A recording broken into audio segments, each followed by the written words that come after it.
Hey guys, welcome back to my channel Chaitali and Rahul lifestyle video দিয়ে তোমাদের সবাইকে আমি নমস্কার জানাচ্ছি। আজ আমি একটা নতুন রেসিপি নিয়ে চলে এসেছি, যেটা হচ্ছে ছাতুর রেসিপি। আপনারা রেসিপিটা প্লিজ প্রথম থেকে শেষ অবধি অবশ্যই দেখবেন। বন্ধুরা, আমি ছাতুর তরকারি বানানোর জন্য আলু আর ঝিঙেটাকে একটু তেলে নেড়ে নিচ্ছি। খুব ভালো করে একটু ভেজে নেব। তার আগে আমি ছাতুটাকেও ভেজে নিয়েছি। এই যে দেখুন, ছাতুটা ভাজা হয়ে গেছে খুব ভালোভাবে। এবারে আমি তৈরি করে নেব। বন্ধুরা, আমার তেলটা গরম হয়ে গেছে। এবারে আমি গরম মশলা দিয়ে দিলাম।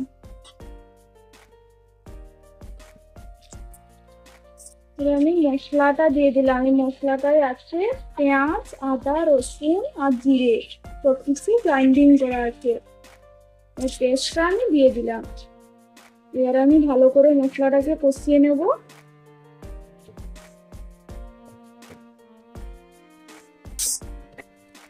বন্ধুরা দেখুন, আমার মশলা থেকে তেলটা খুব ভালোভাবে ছেড়ে এসছে। এবারে আমি ছাতুটা দিয়ে দেব।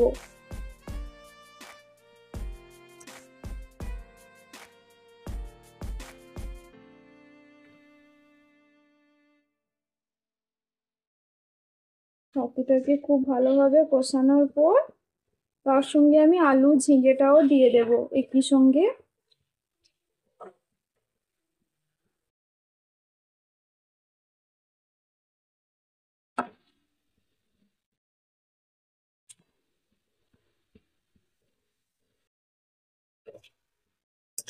ভালো করে একটু কষিয়ে নেব, তারপর জল ঢেলে দেব পরিমাণ মতো।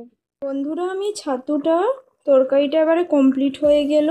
আমি ধনেপাতার কুচি কিছুটা দিয়ে দিয়েছি আর একটু চিনি দিয়ে দিয়েছি, যাতে খুবই সুন্দর একটু টেস্ট হয়। সবশেষে একটু গরম মশলা ছড়িয়ে দেব, দিয়ে নামিয়ে নেব।